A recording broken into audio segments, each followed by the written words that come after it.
जय हिंद दोस्तों। तो कैसे हो? सब ठीक हो? सभी ने खाना वाना खा लिया? तो मैं आपको एक सलाह देता हूँ और अपने आसपास के एरिया के बारे में कुछ बातें बताता हूँ। हमारे एरिया के आसपास में काफ़ी बच्चों को खांसी जुकाम बुखार हो रहा है। कहा जा रहा है ये मच्छरों के काटने से फैल रहा है। तो अपनी सेहत का ख्याल रखें और अपने आसपास के एरिया में पानी इकट्ठा ना होने दें। इससे आप अपनी भी सेहत का ध्यान रखेंगे और दूसरों का भी। तो हेल्थ की बात आ ही चुकी है तो मैं आपको एक जीके का क्वेश्चन भी बता ही देता हूँ। जैसे कि मैंने कल कहा था कि आपको जीके भी साथ साथ पढ़ाई जाएगी। तो चलते हैं। तो 7th of अप्रैल क्या होता है? किसी को पता है? मैं बताता हूँ। ये होता है world health day. Hope guys आप इसको अपनी स्पेशल नोटबुक में नोट डाउन जरूर करेंगे। तो अब हम चलते हैं अपने आज के कार्यक्रम की तरफ। तो हम सबसे पहले आज पढ़ेंगे सुपर पोजिशन प्रिंसिपल। ये क्या होता है बताएंगे सब्र करो। पहले हम जो आज का टॉपिक्स हैं जो हमको पढ़ने हैं वो नोट डाउन करते हैं। उसके बाद जब इनको विस्तार पूर्वक बताएंगे उस समय आपको पता लग जाएगा कि ये क्या है। तो पहला टॉपिक आज हम पढ़ेंगे वो है सुपर पोजिशन प्रिंसिपल।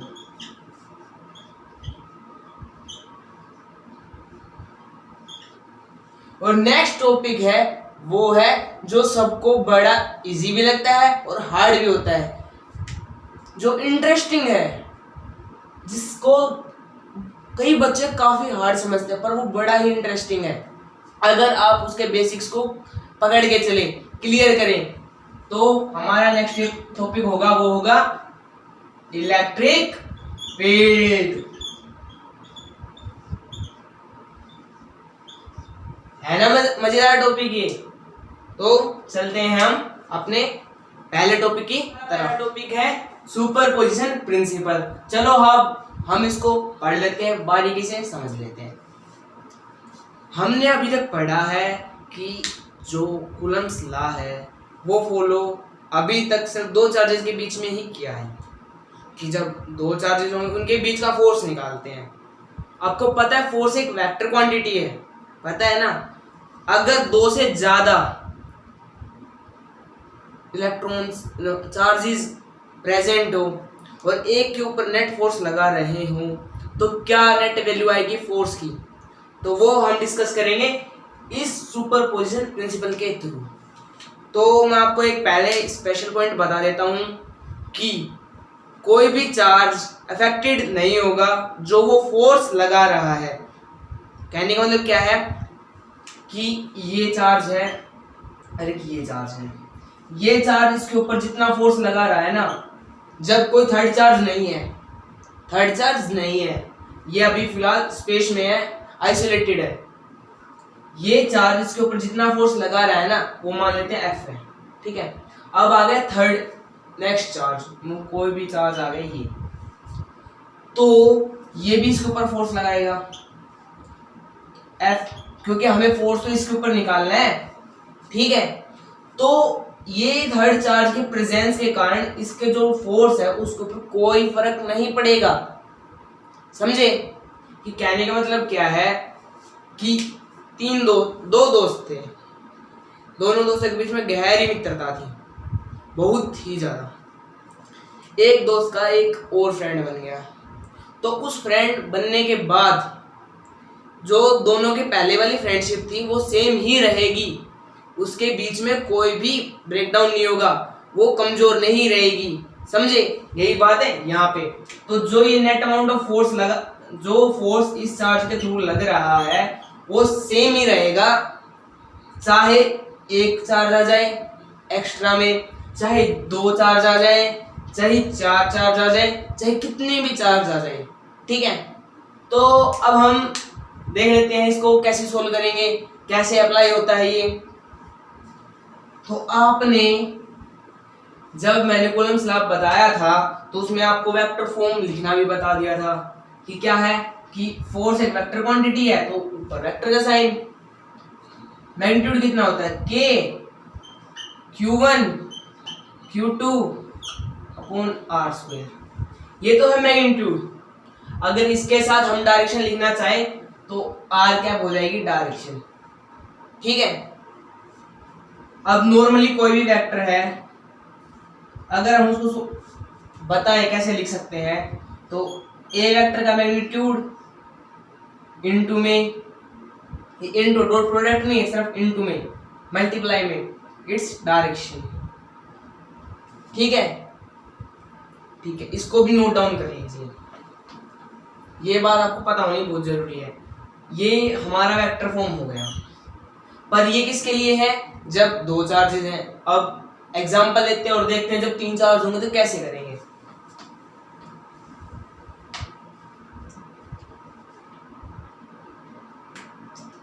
ये हमारे पास चार्ज है P, ये चार्ज है Q और ये है S, ठीक है। इसके सेंटर से इसके सेंटर तक की डिस्टेंस R है और इसके से इसके तक की डिस्टेंस, इसकी भी हम R ही मान लेते हैं, R नहीं कुछ R डैश ले लेते हैं, ठीक है, R डैश। तो अब हमें निकालना है इनके बीच का नेट फोर्स।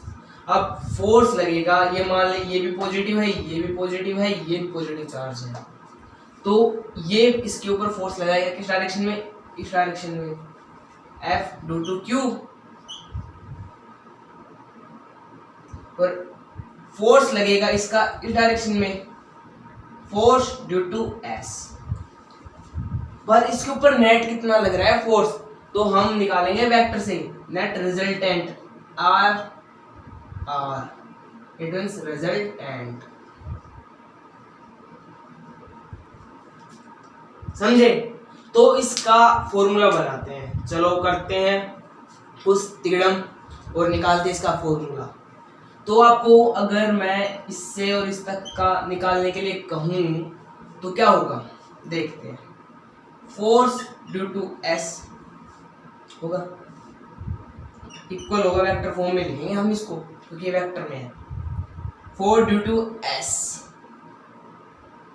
आगे क्या है, कितना होगा, K Q and P upon में। अब मैं इसको डायरेक्शन दे देता हूं R Q से P की तरफ, ठीक है, Q से P की तरफ, और इसके साथ में इसकी डायरेक्शन भी, डायरेक्शन क्या होगी, ये भी होगी R से P की तरफ होगी। सेम मैं निकाल लेता हूं फोर्स, ओ शिट, हम निकाल क्यों कर रहे हैं और लिख रहे हैं,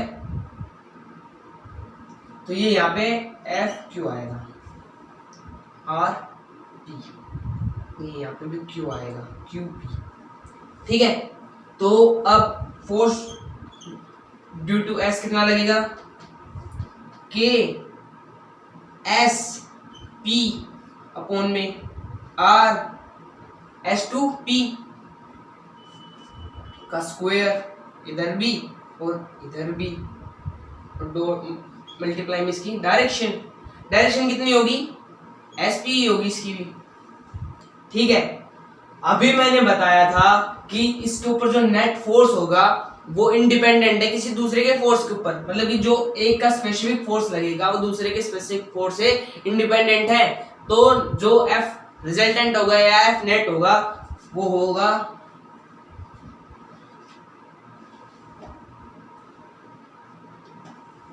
क्या होगा, F1 F2 as soon as जहां तक भी जाए Fn तक सभी प्लस में, ठीक है। कहने का मतलब क्या है, अगर हमें इसकी वैल्यू दे रखी हो फोर्स ड्यू टू Q और हमें निकलवा रहा हो काफी, मतलब कि इसकी वैल्यू पता है, हमें फोर्स कितना है इसका भी पता है, और हमसे कहे F नेट कितना होगा, तो हम उसको जनरली ऐड कर देंगे, ठीक है। तो अगर हम इन दोनों को अब ऐड करते हैं, देखो इसके अकॉर्डिंग हमारे पास दो ही चार्ज हैं अभी तक तो अगर इन दोनों को ऐड करते हैं तो क्या होगा। ऐड करने से पहले मैं एक छोटी सी मैंने आपको बीच में बात बताई थी, उसके थ्रू इसको थोड़ा सा और सिंप्लीफाई कर लेता हूँ, उससे अपना क्वेश्चन थोड़ा इजी हो जाएगा। इजी कैसे होगा, देखो मैंने बताया था कि आर वेक्टर होगा वो क्या होगा, आर का मैग्नीट्यूड इंटू आर कैप, और आर कैप अगर निकालनी हो, हमें डायरेक्शन निकालनी हो, तो वेक्टर को हम कर देंगे मल्टीप्लाई मैग्नीट्यूड से, डिवाइड कर देंगे, मतलब कि यहाँ से ये आके यहाँ पे डिवाइड हो जाएगा। तो अगर हम इस आर कैप की वैल्यू को इससे रिप्लेस कर दें तो हमारा थोड़ा इजी वे बन जाएगा। करके देखते हैं, चलो ये होगा, तो देखो आर है, आर वेक्टर होगा और क्यू से पी अपॉन में देखो मैग्नीट्यूड तो मैं डायरेक्ट कर रहा हूं क्यूब, समझे। सेम यहां पे होगा,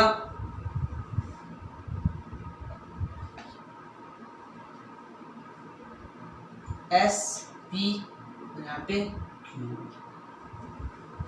अगर मैं इन दोनों का प्लस कर दूं, मतलब कि ऐड कर दूं, तो एफ नेट होगा, देखो यहां पे के पी दोनों कॉमन है, तो हम के पी बाहर निकाल लेते हैं और बाकी अंदर का क्या क्या बच गया, क्यू आर वेक्टर क्यू से पी तक अपॉन में आर क्यूब, कहां से क्यू से पी तक, ठीक है, plus S R vector S to P upon में आर एस टू पी का क्यूब।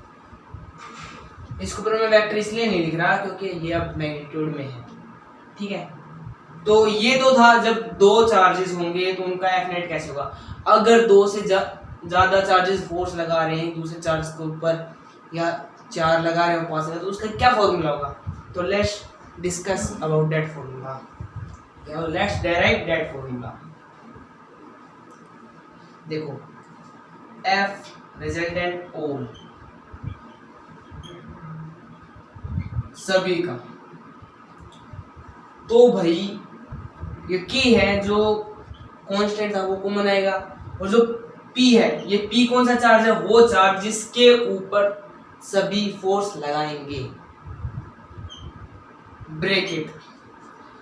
अब मैं यहाँ पे इनको एक जनरल फॉर्मूला बना रहे हैं, तो देखो ये पहला चार्ज था उससे रिलेटेड डिस्टेंस थी, ये दूसरा चार्ज था उससे रिलेटेड डिस्टेंस थी, सिंपली डिस्टेंस प्लस हो रही है ना, तो यहाँ पे मैं समेशन लगा देता हूँ, ठीक है। समेशन लगाने के बाद ये यहाँ पे मैं एन से डिनोट कर रहा हूँ वो चार्ज जो प्लस हो रहा है, जिसके फोर्स लग रहा है, जिसके कारण पी चार्ज के ऊपर, तो एन आर वेक्टर कितना होगा, एन से पी तक अपॉन में वैल्यू कितनी होगी, एन से पी तक का क्यूब।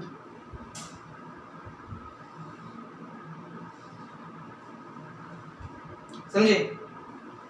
अब सर आप ये कहोगे सर ये तो मैग्नीट्यूड है, ये बाहर क्यों नहीं लिया, तो यहाँ पे जो ये डिस्टेंस है वो जरूरी थोड़ी हर जगह सेम होगी, अगर सेम है तो आप बाहर ले सकते हो, कोई दिक्कत नहीं है।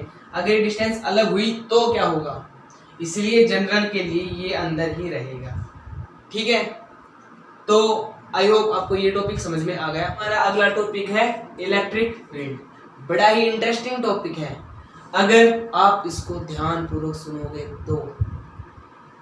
अब मैं आपसे एक छोटी टर्म पूछता हूँ, डिस्कस तो क्या करना है, फील्ड को आपको क्या लगता है, फील्ड क्या होता है। फील्ड मीन्स एरिया, ठीक है। तो फील्ड मीन्स एरिया होता है, तो सर इलेक्ट्रिक फील्ड, तो फील्ड इलेक्ट्रिक का कोई एरिया नहीं रे। इलेक्ट्रिक फील्ड वो एरिया होता है जहां पे किसी भी चार्ज द्वारा जो इलेक्ट्रोस्टैटिक फोर्स लगता है, एक कूलम चार्ज के ऊपर पता लगे हमें कितना फोर्स लग रहा है, उस जगह को हम कहते हैं इलेक्ट्रिक फील्ड। तो रोहित एक बार आ जा, एक बार बच्चों को समझा देते हैं कैसे होता है। तो देखो इलेक्ट्रिक फील्ड का मतलब क्या है, जैसे कि देखो मैं एक चार्ज हूँ, ये एक दूसरा चार्ज है, ये यूनिट चार्ज है, मेरे पास कुछ ना कुछ चार्ज के अमाउंट है, 2 भी हो सकते हैं, 3 भी हो सकते हैं, 4 भी हो सकते हैं, 5 भी हो सकती है। तो देखो मेरा हाथ है फील्ड का एरिया, ये लास्ट डिस्टेंस है जहां तक मैं फोर्स लगा सकता हूँ। तो ये कैसे पता चलेगा, यूनिट चार्ज के थ्रू ही, कि अगर यूनिट चार्ज मुझसे इन्फ्लुएंस हो रहा है, कहीं से पे भी टच हो रहा है, इन्फ्लुएंस कर रहा है, उसके ऊपर कोई भी किसी प्रकार का फोर्स लग रहा है, तो वो जगह 3D के अंदर उसकी इलेक्ट्रिक फील्ड होगी। समझे? अब देखो अगर मैं इसको ऐसे मानूं, इसके लगेगा जोर से, इसकी जोर से लगेगा, इसका दर्द भी होगा, तो जहां कहीं भी इसके ऊपर फोर्स लगेगा मेरे एरिया के अंदर, वो मेरी इलेक्ट्रिक फील्ड है अगर मैं चार्ज हूं तो। ठीक है, तो यही चीज समझाना चाह रहा था। थैंक यू रोहित, बहुत बहुत धन्यवाद। तो अगर इसकी डेफिनेशन बताना चाहे तो क्या लिखेंगे, डेफिनेशन लिखते हैं कि it is the area, it is the area where electrostatic force महसूस हो, felt by a unit charge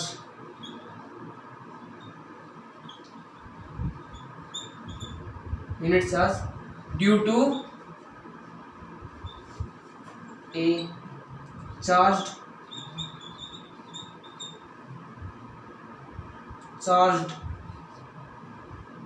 मतलब कि यहाँ पे जो चार्ज है उसकी कुछ ना कुछ अमाउंट है, एक से ज्यादा, एक भी हो सकती है, कोई प्रॉब्लम नहीं है, 1 या 1 से ज्यादा है ये चार्ज जो, ठीक है, ज्यादा।